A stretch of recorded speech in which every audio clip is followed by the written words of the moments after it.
Well, do you know what? I reckon now that this has happened, a lot more of these eco-idiots, shall we call them, are going to do it. And that is because three of these Just Stop Oil activists, or eco-idiots, Ray Nadu, Nariam Lynch, and Luke Watson, kind of dodged a bullet after their protest at Stonehenge. You see, they apparently were cleared of charges for supposedly, of course, damaging the ancient monument and causing a public nuisance. The thing is, why? Why do these people keep getting off or keep getting light sentences? This time it is a bit strange. You see, even though the jury took apparently 6 hours to decide that for some reason these activists were not found guilty, it is for a very stupid reason in my opinion, but I'll get onto that in a sec.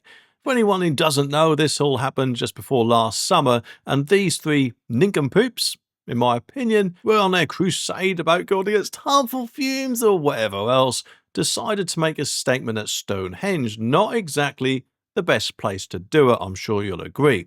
And during their 10-day trial at Salisbury Crown Court, they admitted to being part of the protest, but claimed they had what they say is a reasonable excuse and were exercising their rights under, here we go, the European Convention on Human Rights to freedoms of speech and protests. Oh, this is just going to cause a mountain of other idiots who are going to try and use the ECHR to get off with this. So not only are the illegal boat people using this to get off, but now eco-idiots as well to cause protests which unfortunately most of the time, if not all, end in vandalism, destruction and who knows what else. They argued that their protest was peaceful, strangely, even though of course this picture kind of says it actually wasn't, in my opinion. They say they didn't cause too much trouble for others and they were careful with the powder they used, ensuring no lasting damage to the stones. Well, how could they possibly know that? Have they got some sort of degree in cleaning ancient stones or something like that? I doubt very much, so they researched it on Google. Plus, they pointed out that protesting against fossil fuels is apparently a valid cause, even though, of course, the government is trying to get everyone to switch over to EVs anyway, and therefore, what's the whole bloody point in their protests? Because at the minute there's a 2030 target, isn't there? Or has it been pushed back to 2035? But either way, it's, if anything, kind of like preaching to the converted, isn't it? Because the government are all behind, aren't they, this green energy? And so do they expect them to stop fuel overnight? Because that can't exactly happen, in which case, how did they all bloody get there in the first place? I'm betting it was by something like a minibus, which of course uses good old petrol or diesel. But Judge Paul Ducktail gave the jury a bit of a pep talk, shall we call it, telling them to weigh up where the balance lies. Well, surely, if anything, the balance lies with them causing a bloody nuisance and potentially damaging an ancient monument. I mean, how hard is that for people to see? But anyway, he also says, and whether convicting the activists would be, wait for this, a proportionate interference with their rights. Is he nuts?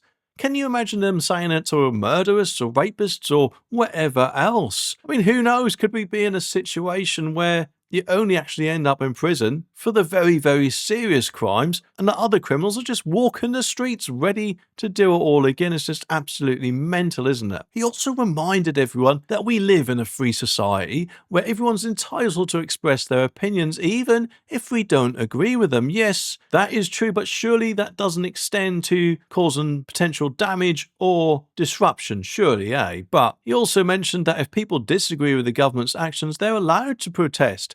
Peacefully, though, in my opinion. It's all part of living in a free society, and we're pretty lucky to have that. Well, shows which side he is on, in my opinion.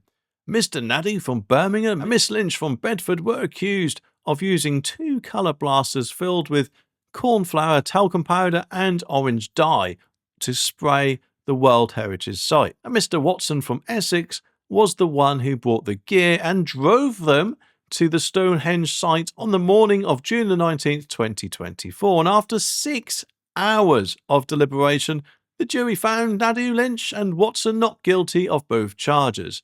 And the trio was understandably over the moon. Well, yes, unfortunately, they're the only 3 that would be over the moon with that sentence, I'm guessing. They, of course, started hugging each other in a dock before celebrating with family and friends in the public gallery. It just makes me wonder what they'll all be planning next, because I don't know about you, but this doesn't seem exactly much of a deterrent to me. which I thought they were meant to be start doing. The court heard, though, that Mr. Nadu and Miss Lynch, who was an Oxford University student at the time, so you'd think, wouldn't you, that they'd have a little bit of brain power going on. Obviously, it doesn't appear so. But they crossed the boundary ropes and trespassed into the area around the monument before their colourful, shall we say, protest. And they sat down in silence in front of the stones, wearing their white Just Stop Oil t-shirts until the police came to arrest them, and of course doing all this medieval folk dancing that looks like in that earlier picture anyway. But Simon Jones, the prosecutor, called the protest an act of blatant and clear vandalism, and I personally think he's right. He pointed out that Stonehenge is one of the most famous prehistoric stone circles in the world, built around 5,000 years ago, and is a protected ancient monument visited by people all over the globe. But the defendants, of course, well, it looks like they stood their ground, saying that their protest was peaceful, didn't cause much disruption, and they were careful with the materials they used. They also very cheekily argued, in my opinion, that the stones were cleaned up for just £620. Will make them pay that at least, because why should someone else or the taxpayer pay to clean your bloody mess up? Just Stop Oil idiots, in my opinion.